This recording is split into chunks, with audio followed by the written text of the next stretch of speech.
You're watching the Oklahoma City Thunder Squad Show. I'm Tyler Jones, and coming up on today's program, we're going to talk about JDub making his return last night and what to expect from him going forward. I'm Rylan Stiles. Let's talk about the updates to the new arena. I'm Jay Lamb. I'm talking about my boy, Chet.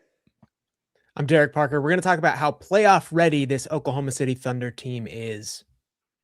This is Locked On's Thunder Squad Show, the twice-a-week show where Thunder talk gets real.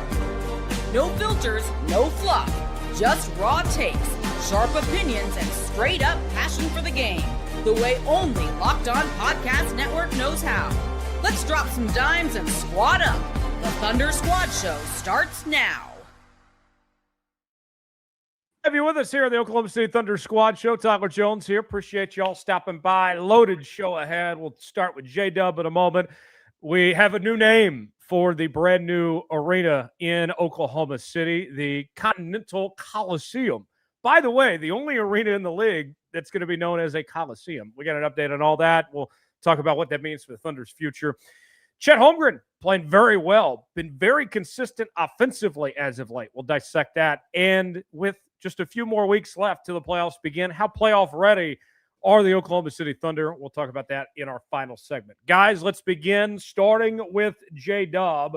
Last night, JDub making his much anticipated return to the Oklahoma City Thunder in a dominating win over the Philadelphia 76ers, 123-103.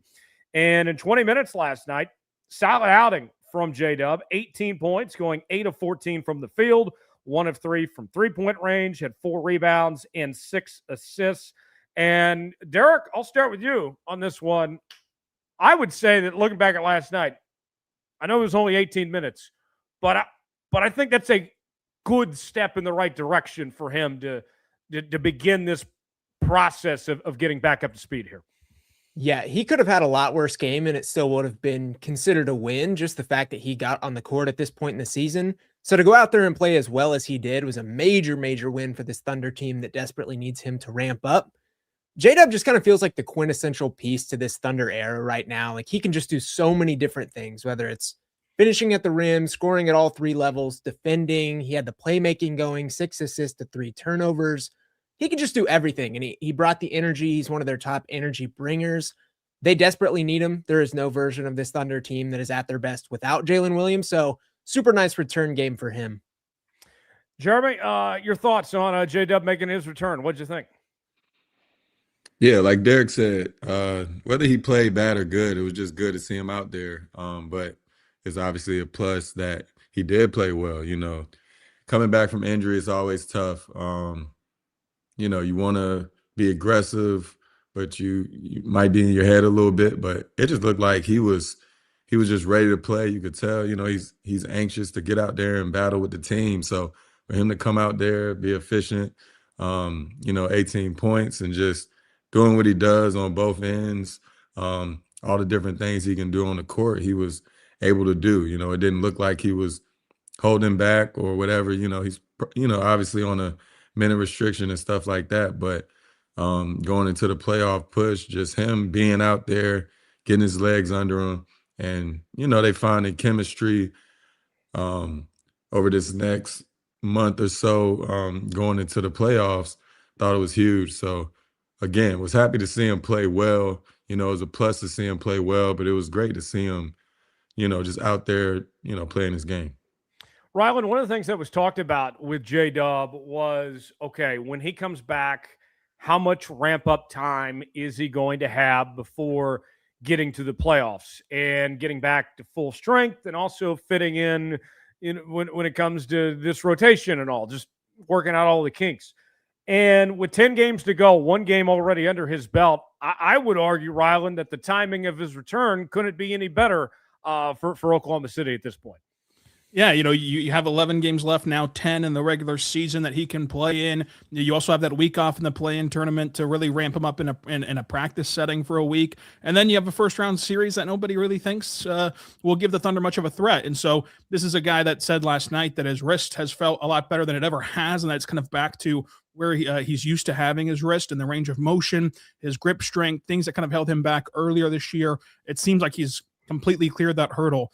of the wrist issue. And when you look at him last night, very explosive in his cuts to the basket. That's what generated a lot of his points last night. That's a good sign for a guy coming off of his second hamstring strain. So all signs are pointing really in a positive direction for JDub.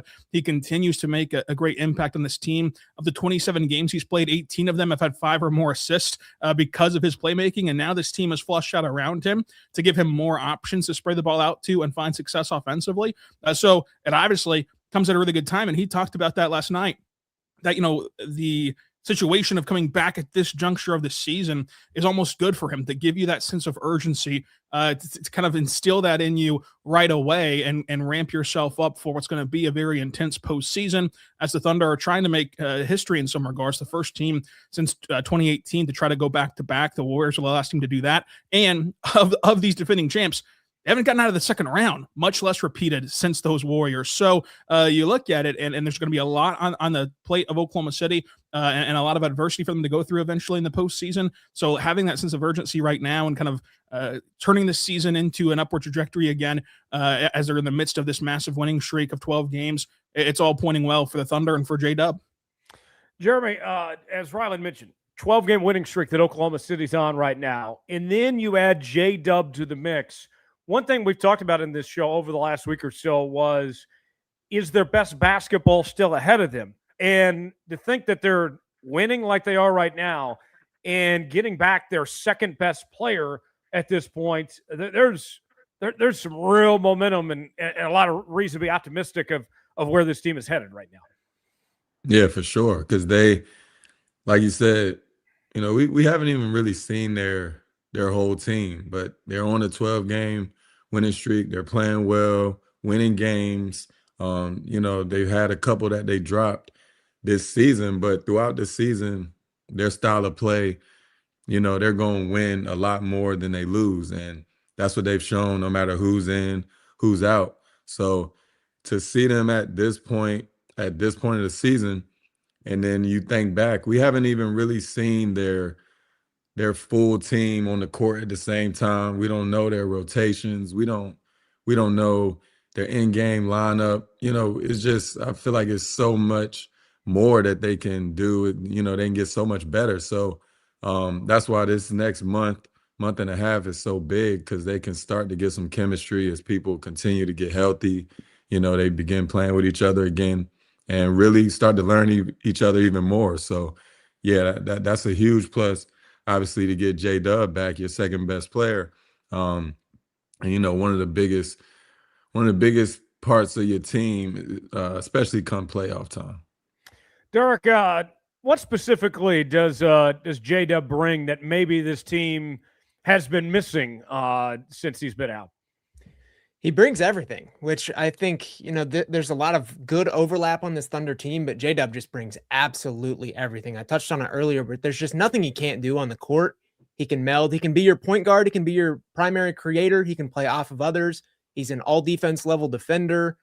He's just so versatile. And I think one of the main things, again, I touched on it earlier, is the energy. Like, there's only a few guys on this Thunder team who are really, really capable of bringing that energy. I think Alex Caruso is one.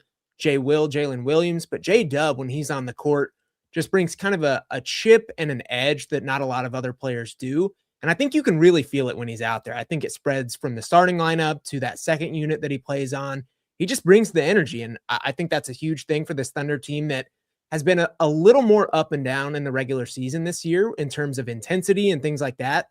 I would point to JDub being out as one of those primary reasons. I think he's one of the guys that is a little more vocal. You can feel when he does get up and when he's intense and in big moments. So that's the primary thing that I think he brings, in addition to all of the really, really solid on-court stuff as well.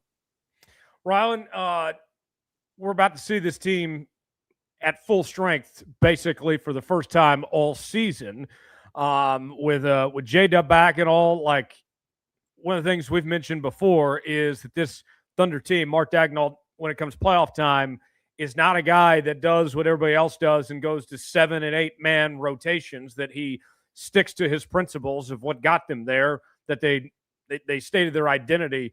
Getting JDub here, like, there's a lot of different options of what you could work with of different lineups and schemes, depending on the matchups of teams you face, that JDub provides that flexibility for here. Yeah, of course. And he's a guy that does it on both ends as well. He's an all defensive player.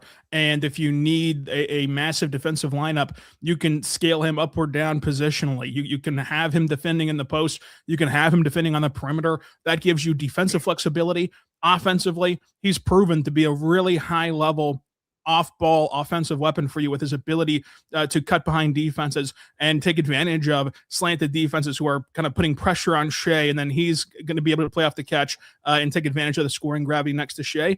He's also shown you a great on-ball ability. So whatever is working for JDub on a given night, whether it is on the ball creating for himself or it is him playing off the ball, the Thunder can do that, especially whenever Shai's even off the court. You have AJ Mitchell now, who was not available to you in any capacity really last postseason, as a guy who can be a table setter and someone who can put JDub in advantageous scoring situations. You have sharpshooters like Joe and McCain who can help cash in the playmaking ability of JDub on the ball whenever he kicks it out against an overzealous defense. They can cash in those opportunities. Even AJ Mitchell has shown that he can play off the ball. So whatever combination that you need to throw out there on either end of the floor, JDub allows you to do that. You look at how the Thunder can really maximize their offense of having both Shai and JDub out there with shooters of Joe and McCain, with Chet Holmgren. At that point, how do you defend this team? Who do you send the coverages to? Who are you going to put your focus on? Because you're going to be leaving open a pretty solid option on the other end of the floor, on the other guys that are out there with that lineup. So it's going to give the Thunder so much flexibility, and it's going to make them really hard to match up against.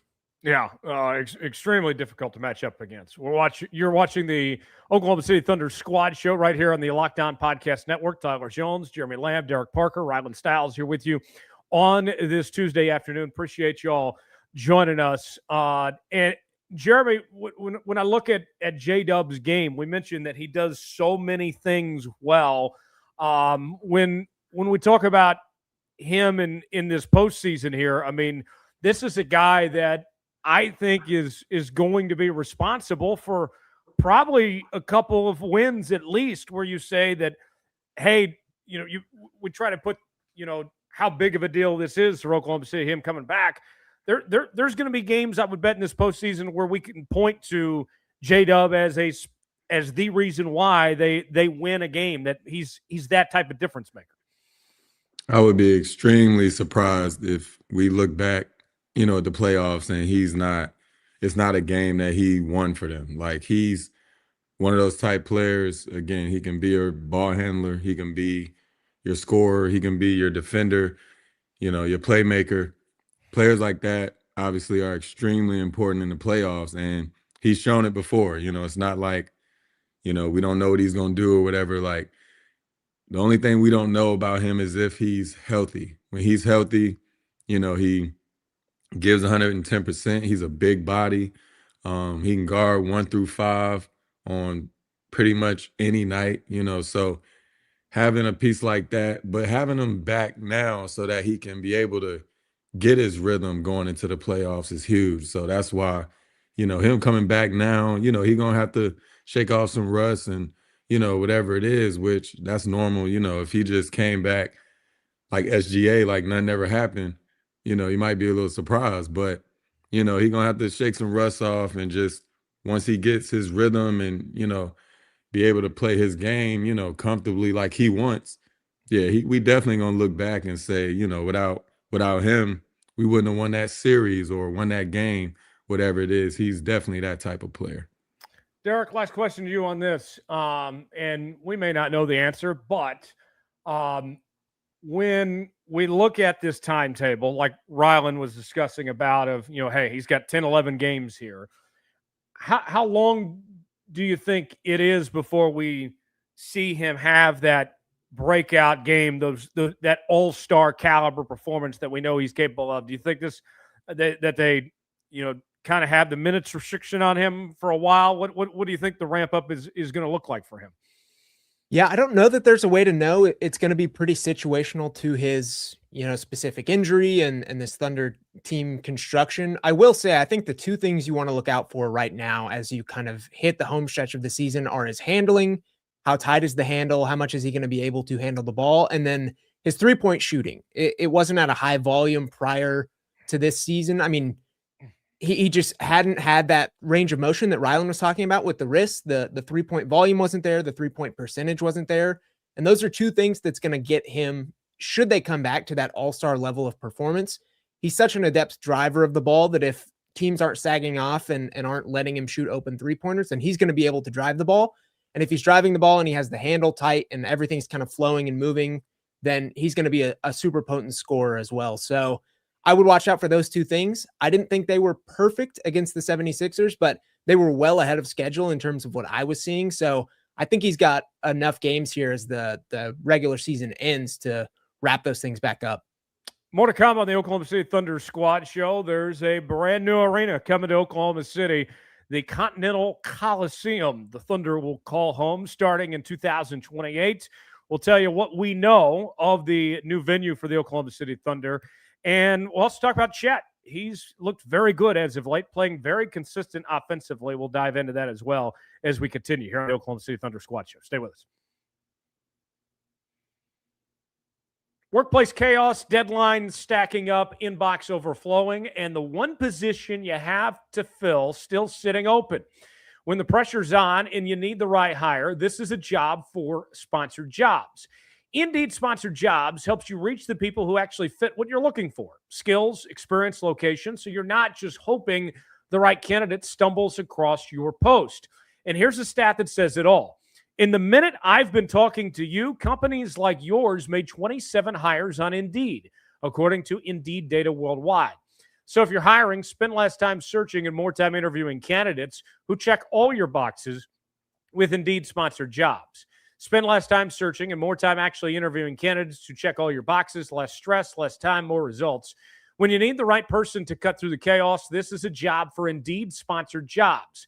And listeners of this show will have a $75 sponsored job credit to help get your job the premium status it deserves at Indeed.com/podcast.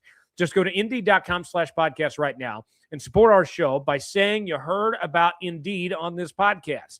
Indeed.com/podcast. Terms and conditions apply. Need to hire. This is a job for Indeed Sponsored Jobs.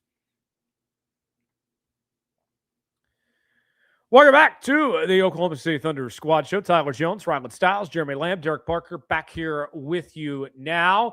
We want to thank you for making the Locked On Thunder podcast your first listen of the day. And thank you for making Locked On the #1 sports podcast network. If you haven't already, go check out the new Everydayer Club. Access to an ad-free audio feed for the Locked On Thunder podcast, compatible with Apple Podcasts, Spotify, and every other major podcast app. An invite to the members-only Locked On Everydayer Club Discord server, which includes a group chat just for listeners of this show. Special all-access episodes of the Locked On Thunder podcast. One-on-one texting with Rylan. Just head over to lockedonthunder.supercast.com or tap the link in the show notes to learn more. The Oklahoma City Thunder will have a new home starting in 2028. The Continental Coliseum is the name. That news coming out this morning. And they break ground on the new arena this week. It is the site of the old Cox Business Convention Center, which was across the street from Paycom Center. And it is such an exciting time. We know about the bill that was voted on in Oklahoma City a couple of years ago to fund this arena. And here we are. It's in the works and things are happening. Rylan, this is a big deal. Like to see this happen, and the name too, Continental Coliseum. I'll be frank with you guys. I did not even know this Continental company existed before today. Sorry, I don't know my oil and natural gas industries like I should. But the name, the images, the videos we've seen, Rylan, this place just screams aura everywhere. Yeah, it's going to be awesome to have this building in Oklahoma City and a flushed out entertainment district with it as this city continues to grow. It's truly unrecognizable from what it was even 20 years ago, the entire city, because largely the Thunder making this a big league city and the benefits of having a major professional sports team here. Now they get this new arena, which will be not only the home of Oklahoma City, but also can attract to them incredible live entertainment options and concerts and other sporting events as well. You just saw the March Madness first round tournament be here. Perhaps you get even an Elite Eight or something in the future. So it's going to be a state-of-the-art venue. You saw in the renderings the sneak peek of Thunder Alley returning. That'll be an awesome destination for Thunder fans pregame, perhaps some watch parties for road games there as well. It's going to really take this team to another dimension, and the Thunder have not been shy, Sam Presti in particular, of talking during his media availabilities recently since this arena has been approved about the financial opportunities for the Thunder with this new arena, how much that eases the burden of what's going to be a very expensive team very quickly. The money generated from not only this arena, but league expansion, which we voted on tomorrow and likely approved tomorrow by the NBA. It is all coming at a really good time for the Thunder organization. It's all coming at a really good time for Oklahoma City. And now it officially has a name, the only Coliseum in the NBA, but not the only Coliseum in the state. This, I can only imagine, has been named after the historic Great Plains Coliseum in Lawton, Oklahoma, which will only be referred to as the Coliseum, folks. We're not calling the Oklahoma City Coliseum the Coliseum. The Coliseum is in Latin America. One of the greatest cities to ever exist. So just note that as well. But it's going to be fun to see what this looks like in the future. I should have known you were going to slide that in there. And on the same terms, the last great Coliseum that exists is still only in Bristol, Tennessee at Bristol Motor Speedway. I'll throw that one in there too. Jeremy, I'm very curious from your perspective as a former player and everything. What does this mean to players to have top-notch facilities and a great environment and all this? Like, we talk about whether it's attracting free agents or, the new guys coming in. Like, how big of a deal is this for the players to have something like this coming to OKC in your mind? I think it's huge just because, especially for, the people on the team right now, or the people that was on the team years ago, like you see like how great OKC wanted to be. Obviously, they didn't have everything at that moment. But when Sam Presti wanted to put a team together, he wanted to put a championship team together, championship organization, championship fans, like all of it. It's not just, it's bigger than the team. It's bigger than the organization. The fans even really appreciate it because, OKC got some of the most loyal fans in the NBA. So when I was there, literally, if you put on social media that you're going to get a steak, there's only one steakhouse and everybody knew where it was and they'll be there. Now it's more steakhouses. Now they got the Coliseum. The team is incredible, obviously coming off a championship. I just feel like not just the team, but literally everybody in the city. I mean, I got friends there that's excited about it, businesses, not my businesses, but people that own businesses. And it's great all around. Everybody deserve it. And I just, I'm excited to definitely go to a game and see how that looks once it's all finished. There's a lot more to do in Oklahoma City now than just ride the duck boats. Although I do love the duck boats, though. Derek, tell me this. When as Rylan mentioned, kind of the financial situation involved, OKC, the city itself, is paying for, I believe it's 95% of this place through tax dollars. And so what I wonder is there a trade-off here? Like, is the expectation that, hey, because the city's taking care of this and the money that you guys are going to make, is there an expectation of, okay, you guys can pay the luxury tax now, or you can invest more in talent and all that? Does this provide kind of that flexibility for the Thunder? Are they going to be expected to spend more since they're not going to be paying for the majority of this place? Yeah, I'm not sure. I think this is a city that clearly cares about the Thunder. So I think that eases a lot of all of the financial stuff. Like, regardless of who's paying what here, the Thunder are a beloved team across the city. They're going to continue to be supported by the city, as well as, the front office and the business members and just across the board. So I I think at some level that really helps just to kind of smooth things out.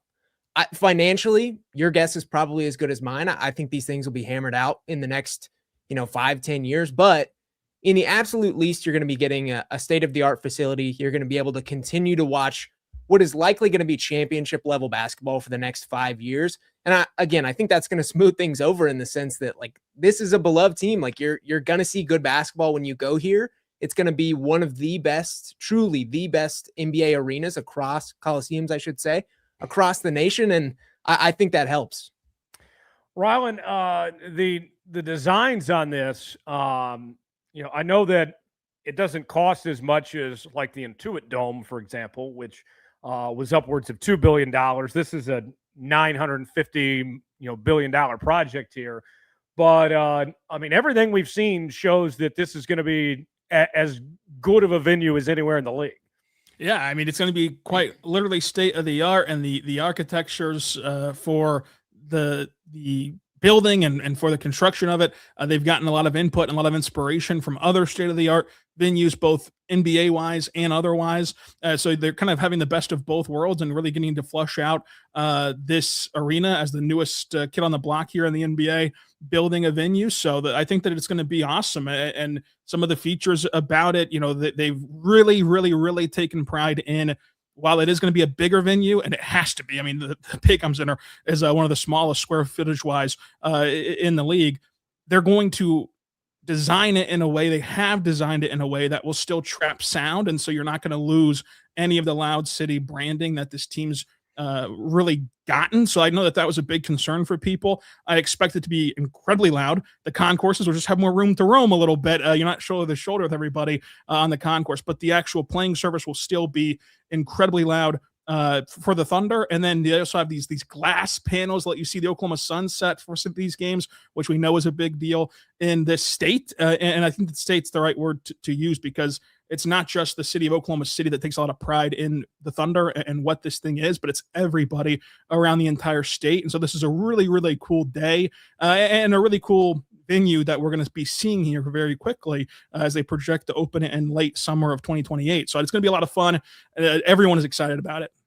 Yeah, it's going to be incredible. I can't wait to see how this all plays out. And Rylan, you mentioned the bringing over the intensity from Paycom Center and how loud that place gets. I was just at Paycom Center this past weekend for the first and second round of the tournament, and I'm going to tell you this right now. I'm calling BS if anybody that tries to claim that a Nebraska basketball game was louder than an Oklahoma City Thunder playoff game. It was loud in there. I'll give them credit, but please get over yourself. But Jeremy, with that said, like, bringing over that environment, like, I think there's something to that the Thunder have been around enough now that we're talking about a second arena and bringing over the same tradition and history that's been established. There's something cool, like this kind of resembles a passing of the torch of sorts that bringing in that next generation of Thunder fans of what they're going to be a part of here. Yeah, but I think it's going to be a lot of the same fans. Like you said, bringing that over, that it's going to be no problem, because it's the same people there now from back when I played. So, it's just a present for everybody. Everybody gets a new home.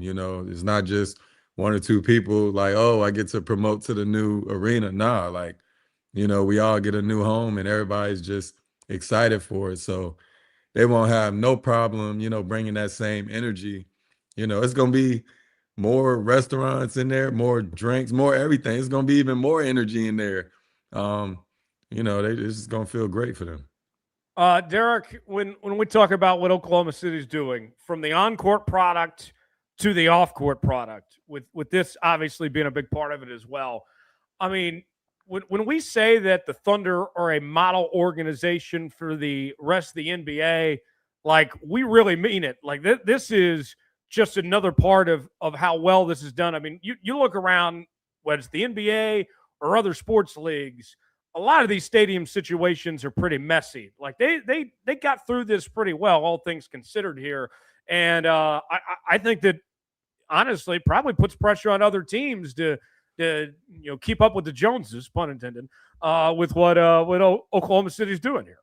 Yeah, I think it just speaks to the level of care that Oklahoma City puts in absolutely everything from top to bottom, whether it's arena staff or their players or coaching staff or fans. Like you touched on it. They truly are a model organization, and you can throw that around, but the Thunder are like the absolute standard, not just in the NBA, but North America, in the world. Like they really do put so much care into every single little detail. And I think that's what's kind of allowed this entire thing to blossom, whether it is the on-court product or now this arena. Like it really is a pretty special situation. Oklahoma's a pretty special state, though, and a pretty special case. So definitely an organization to eye if you're one that is needing to be a little bit better. Yeah, certainly so. More to come on the Thunder Squad show. Let's talk about Chet Holmgren.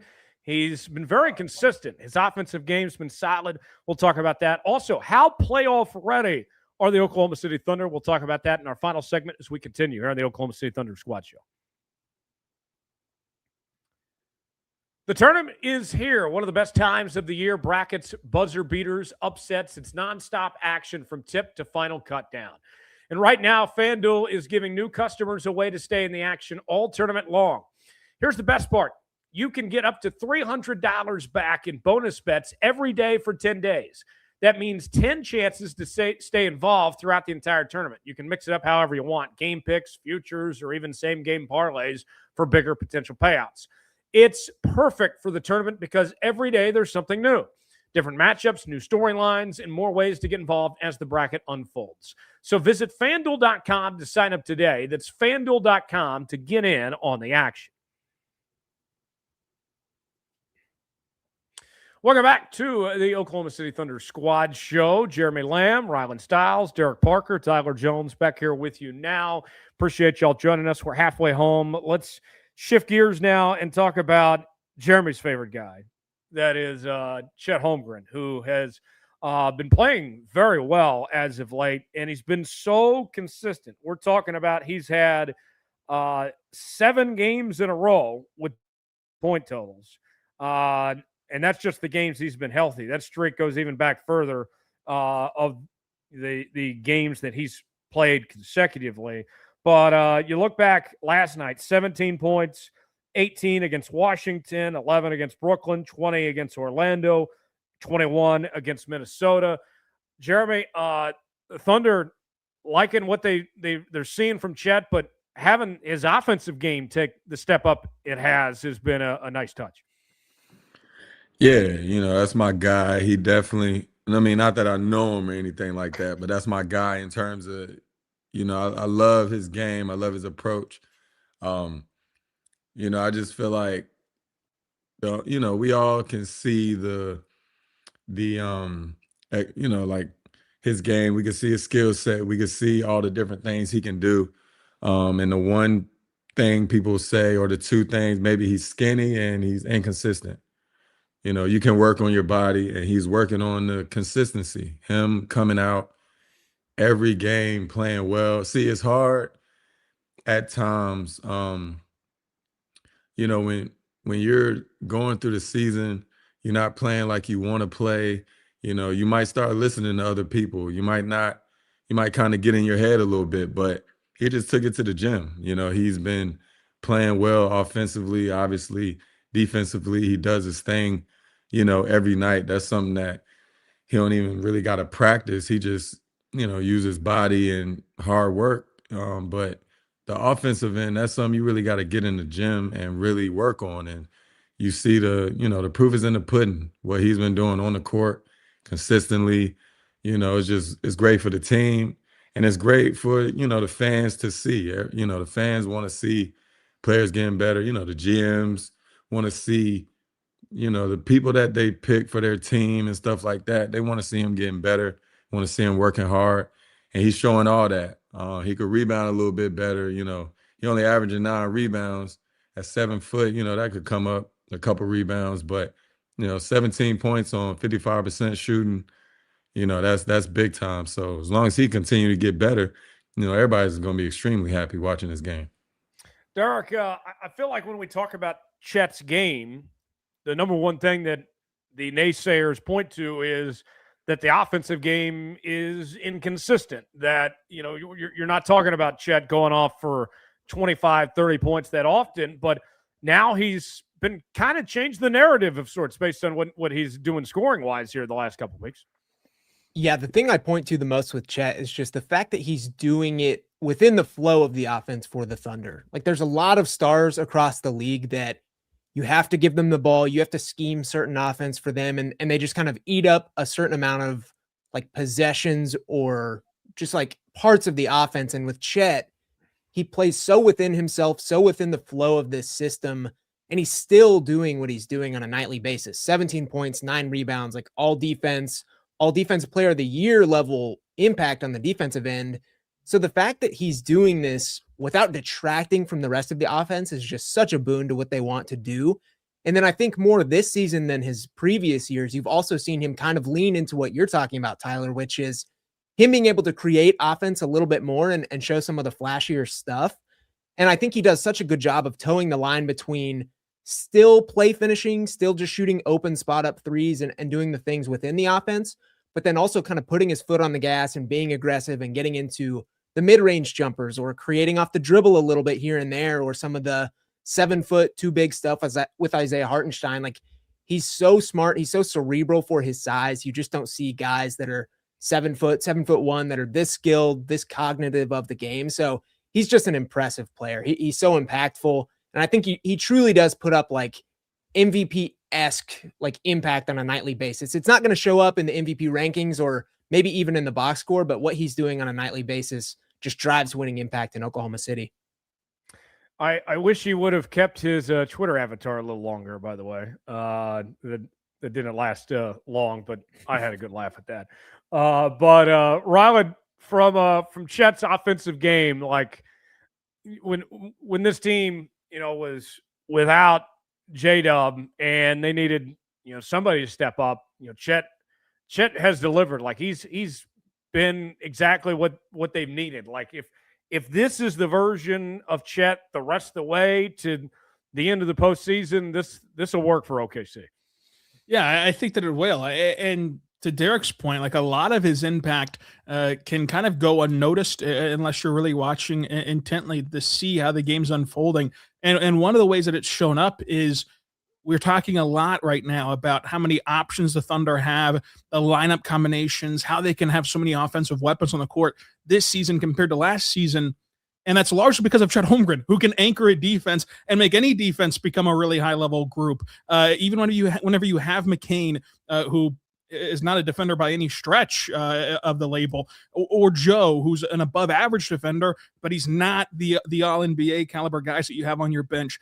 Mitchell has been really stellar, taking a step forward defensively, but he's still not one of your best defenders. You can afford to play these guys because the paint is completely locked down, and Chet can even switch out in the mid-range and force some misses out there as well. So what he does to raise the floor of any defensive lineup allows for the trade-offs to happen to let you play a more offensive slanted lineup with this team. And then offensively, he's been a great play finisher this entire season. Whenever he's been partnered with some legitimate table setters, whether it's been AJ or Shai or JDub, etc., he's had his best offensive moments because he can really finish plays in the mid-range on entry passes, at the rim on dump-offs from drivers, through cuts backdoor, through catch-and-shoot opportunities, and that's continued to develop over the course of this recent stretch. And then he has shown you a little bit of improvement of creating his own shot, although it's still not quite where you'd want it to be. But you saw last night that turnaround mid-range jumper in the lane was pretty nice. Great footwork there from Chet. So he's really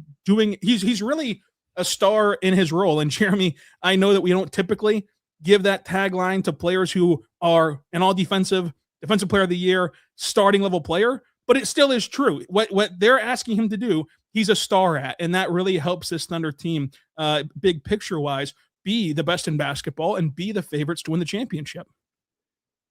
Yeah, no question about it. And what I wonder, Jeremy, is kind of addressing the elephant of the room of sorts that people bring up when it comes to Chet.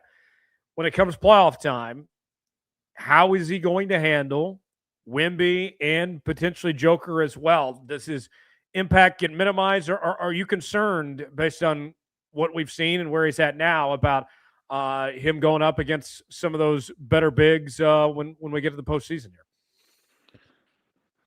I'm not concerned about him playing against them, but I am concerned about, is he going to be aggressive? Is he going to get his touches? See, the thing, he doesn't always have to score for them to necessarily win. They ask him to do a whole lot of different stuff. He might be just as dominant scoring 13 with 5 blocks instead of, 20 with 2 blocks. So, but I do think he got something to prove. It's not like, we already know what he's going to do and this and that. No, I think still in the back of my head, it's like, what is he going to do? How is he going to shoot? Is he going to settle? Is he going to go strong to the basket? But at the end of the day, a lot of stars, they've had to get over that hump. Obviously he's won early and stuff like that, but he still got stuff to prove. And going into the playoffs, you name these other bigs, you're going to have to, especially in the playoffs, regular season, you might be able to take a night off. But come playoffs, you got to show that, you're one of those guys because you're out here holding your own and putting up numbers, imposing your will on the game, no matter who you're playing, whether it's all-stars, some year all-stars, whatever. But he definitely got something to prove, and we'll see how it goes. Derek, I think there's a question with Chet about, hey, with getting guys back, does he kind of get lost in the shuffle playing next to Hartenstein or JDub back in the fold? But the way that he's come along offensively, like, I just can't envision a world where even with all those guys there, and you can add in A.J. Mitchell to this equation and Jared McCain, where Chet still isn't going to get his. Like, those opportunities will still open up for him. Yeah, I think it kind of goes back to what I said last time, where he's able to play within the flow of the offense, letting guys like, Jalen Williams, JDub, A.J. Mitchell, Shai, all of these other guys create, or he's able to do that himself with the mid-range and the post-up opportunities and creating off the dribble a little bit. He's just such a meldable player, which again, for a 7-footer, you just don't see that this often. Like, typically they're either kind of a bruiser archetype where they're posting up and you're just force feeding them the ball, or they can stretch the floor. Chet's such an interesting combination of both, where he's hitting threes, blocking shots, hitting jumpers, passing the ball, like DHOs in seldom. He's just so interesting, and he can play with the 7-footer. He can be the sole 7-footer, like much like a Jalen Williams, much like Shai. This entire Thunder roster is just, it has so much optionality. It has so many configurations, and Chet's a huge part of that, able to do so many different things. So I think maybe naturally as guys get back, is the points per game going to dip slightly? Sure. But is that going to be to the benefit of the Thunder overall? Is that going to be to the benefit of Chet Holmgren's efficiency and AJ Mitchell's efficiency and all these different things? I think the answer to that is absolutely. Rylan, one more point I would make. Last year we saw, for the most part, when it came to the rotations, that the Thunder were in a situation where they like to have SGA or JDub on the court at all times. One of the two. That's kind of how things operated.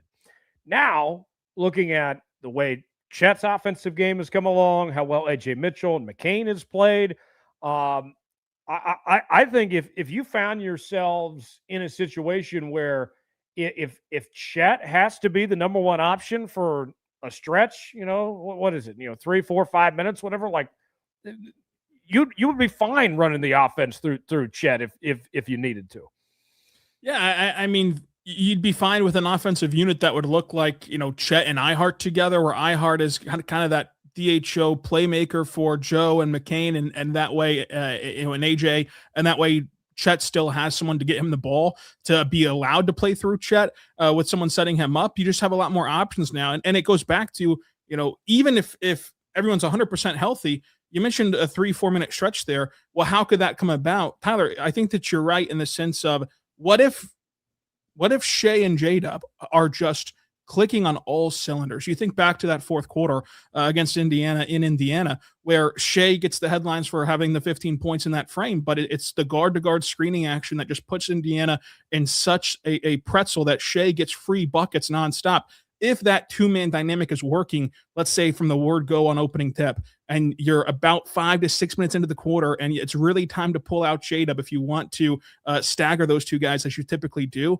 Instead now, because you've seen the emergence of what Chet can do and what AJ and these guys down the line can do, now you have the flexibility to just say, you know what, just play JDub and Shai the whole first quarter and really get some distance about yourself if those two are really clicking. And on the back end, yeah, you have to sit both of them, but because of the guys we just mentioned, and including Chet, who have stepped up, you feel more comfortable playing them to start a second quarter for 2 or 3 or 4 minutes while JDub gets some rest. And then in the first mandatory timeout of the quarter, bringing JDub back into the fold and really getting away with it, so to say. So it has given them, we're talking a lot about their options, it has given them another wrinkle to what they can do because of how good Chet's been and because of how good his teammates have been as well.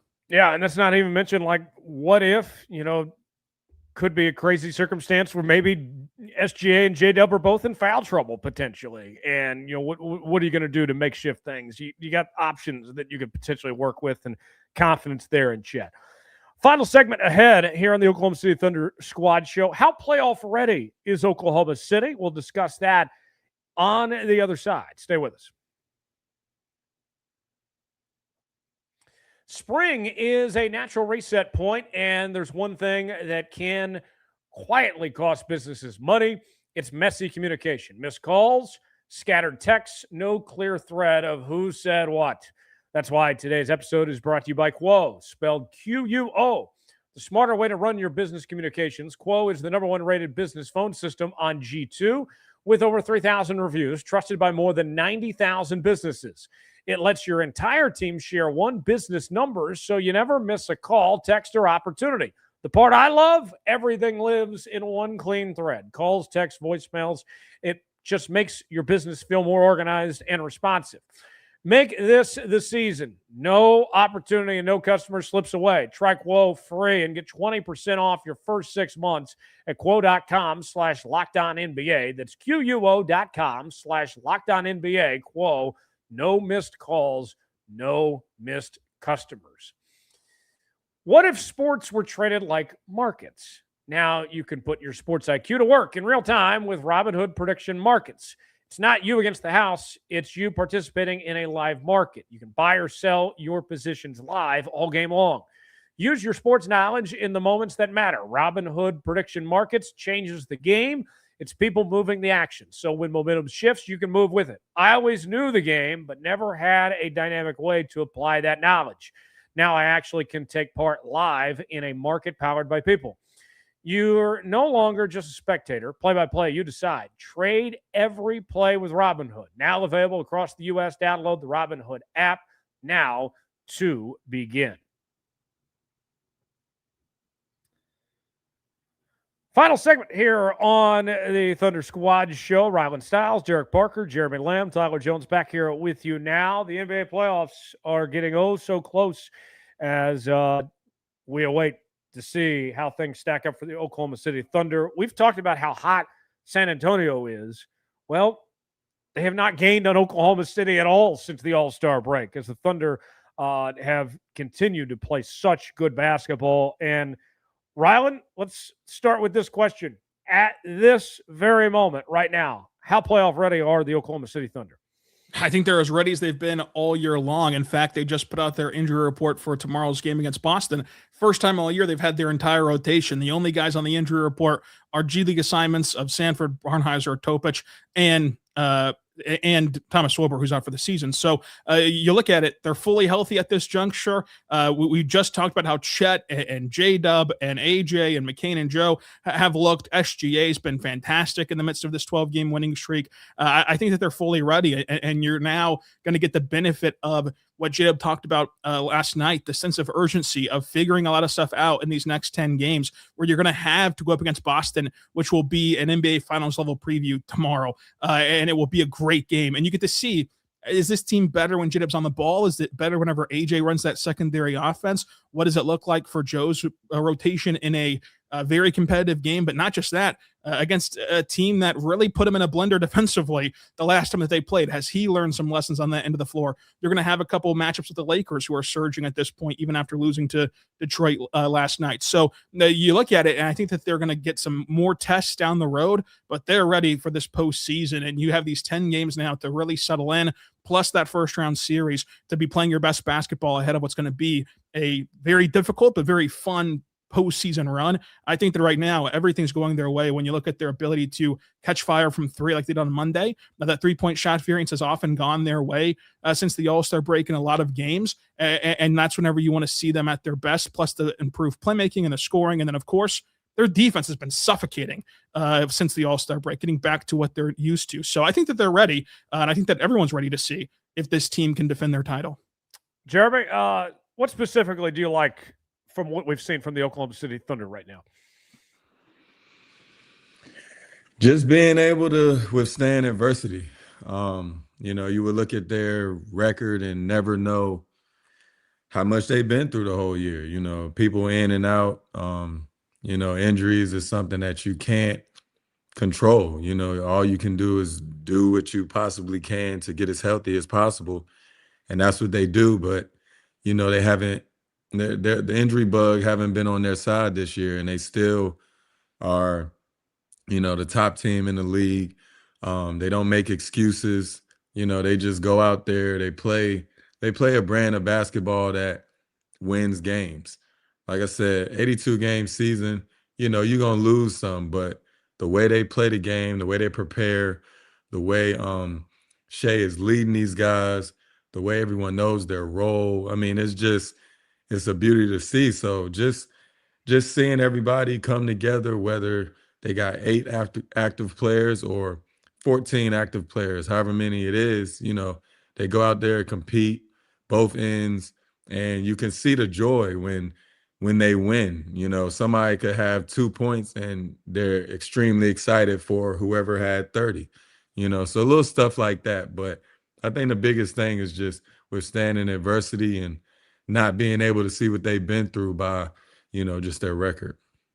Derek, with this team getting to where they are and all that they've been through, as Jeremy alluded to, dare I say, I feel like this team, it's almost inevitable. Like we could be in a couple months from right now, them hoisting the NBA championship trophy, the Larry O.B., and saying to ourselves, it was always going to be the Thunder. Like, I'm looking at this like, I know this almost sounds like I got to knock on wood to say this, like a team of destiny vibe going on here for this Oklahoma City Thunder team to an extent.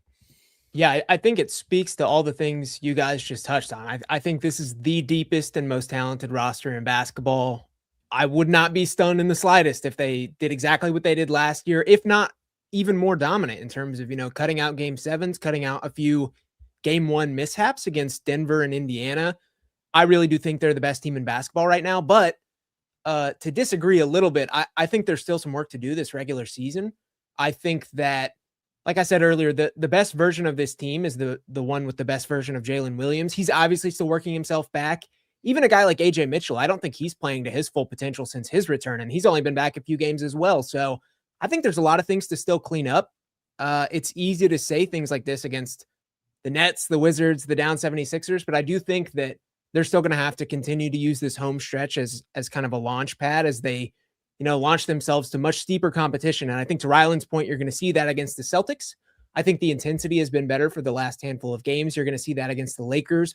We're going to be able to see it firsthand, but you do still have things to clean up in these final, 11, 10 games in terms of Jalen Williams handling, Jalen Williams 3-point shooting, AJ Mitchell getting back to what he was earlier in the season, kind of making all of this fit together because there are so many roster constructions, and then folding in Jared McCain. How's he going to fit into the postseason? I think there's a lot of work to do still, but certainly the Thunder are in position to repeat, which is the first time we can say that in a long, long time. Rylan, one thing that stands out to me as we look down the stretch for Oklahoma City, yes, they have a tough schedule the rest of the way, but you're going to get direct measuring sticks of how you stack up with some of these really good teams right before the playoffs. We talk about Boston coming up on Wednesday. You play the Knicks on Sunday. Then you play the Pistons right after that. The Lakers coming to town. And then you play them a couple nights again later. And then the Nuggets here. Like, these are some teams that we're going to be talking about. They're going to be some of the top contenders here for this championship that they'll be going up against. Yeah, and there's a lot to learn in these games, in particular that Lakers matchup. If you remember last season, at this time, the Lakers were also surging. At this time, the Lakers took the Thunder behind the woodshed, bit them over a barrel, and showed them the 50 states. And yet, it didn't matter, even though we freaked out about the fact that the Lakers blew out Oklahoma City. It just didn't matter at all. But you get the chance to see that happen again. You have the Luka MVP surge. If he outduels Shai or vice versa, what does that do for the MVP talks? And so seeing those two match up together, seeing this Boston matchup, which I think is going to be the best game left on the schedule for Oklahoma City tomorrow, and I can't wait to discuss it with you all Thursday. And whenever you look at it as well, the back-to-back setting as well. How do you handle that as this late in the season with the injury struggles that you've had? What do you do in that New York-Detroit back-to-back? What do you do especially in that Lakers-Clippers back-to-back? Because the Lakers, on one hand, of course, is the bigger game, but you might see the Clippers in round one. Would you prefer to tip your hand at all? Would you prefer to rest everybody against the Clippers and not show them a thing ahead of that potential playoff matchup? There's so much still to be revealed here. And even down the list, the Nuggets, I mean, they're a half game back of any direction, of the 3 seed to the 6 seed. The Suns, they're sitting there trying to solidify themselves in their playoff play-in or playoff positioning. So there's a lot of important games outside of that Jazz and Bulls contest coming up, and most of them are at home. That's true. Stiles is on one today, by the way, ladies and gentlemen. This is an outstanding performance today, my friend. Thanks for tuning in to the Locked On Thunder podcast. Make sure you subscribe and follow the Locked On Thunder podcast so you can get all the latest episodes. If you never miss an episode, the Everydayer Club is built for you. Get the Locked On Thunder podcast ad-free, plus members-only Discord access and more. All you have to do is head over to lockedonthunder.supercast.com to join the club. For those of you on video, we send you the first ever 24/7 national NBA YouTube channel. On audio, make sure to make your second listen NBA Game Night on Locked On In. Jeremy, this team, they're in well position to get the number 1 seed, but how important is it to get it done as quickly as possible here and just put that to bed already? It's important just because you don't want to be going all the way down to the last game, trying to scratch and claw going into the playoffs and stuff like that. I think, the sooner the better. Obviously, after you do it, you don't let up, but you can kind of strategize and really start to, get ready for the playoffs, which that's what they're, itching for. I know they're ready for the playoffs. I know they're ready for that. We call it the real season, the first to 16 wins. They're getting antsy, they're getting excited. But I think solidifying the number 1 seed, number 1 overall seed, just again, you really strategizing and really planning and really just getting ready for that next season, because it got to be exciting for everybody, not just the team, but the organization, the trainers, the fans, just everybody, is ready to rally. So get it done as soon as possible, and then, buckle up for the ride. Derek, how does this team compare to where they are right now to where they were at this point last year, in your opinion? I think they're better in a few areas, and I think they still need to work on some of the things I touched on earlier. But I think the ceiling of this team, just given the fact that AJ Mitchell is becoming who he's becoming, Jared McCain obviously has a high ceiling within this team, given his three-point shooting and feel for the game and all those things. I think they're better. I think they're better than they were a year ago. But again, you got to get healthy. You got to remain healthy, and then you got to continue to build. So I think that's a great spot to be in for this Thunder team, especially ahead of another postseason where, people are kind of grasping at straws to solidify another contender with the Thunder. And I think they're doing the same thing with the Shai MVP race right now of, is it Luka? Is it Wemby? Is it the Lakers? Is it the Spurs? The Thunder are in great position. I think they have the ability to impose their will, kind of play their own game, force other teams into their game, be it a defensive battle, scoring, filling it up. So I think they're in great position, and I think they're in about as good position as you can ask for at this point in the season. That about does it for the Oklahoma City Thunder squad show on this Tuesday. We'll be back to do it all again on Thursday at 3:30 Central Time. We will see you then. In the meantime, Rylan, you got the folks covered here on the channel with some exciting stuff ahead. That's right. We're going to talk with Justin Martinez of the Oklahoman tomorrow about Wemby's comments about the MVP race. We'll also preview that Celtics game and what adjustments could be made from the first matchup tomorrow afternoon before that game, and then recap the Celtics game for that night. And then we'll be back on here for another squad show. So plenty of stuff, even in the next 48 hours for you to enjoy. Subscribe anywhere you get your podcast from. That will do it. For Rylan Stiles, Derek Parker, Jeremy Lamb, I'm Tyler Jones. Appreciate y'all joining us. We'll see you on Thursday at 3:30 right here on the Oklahoma City Thunder Squad Show. So long, everybody.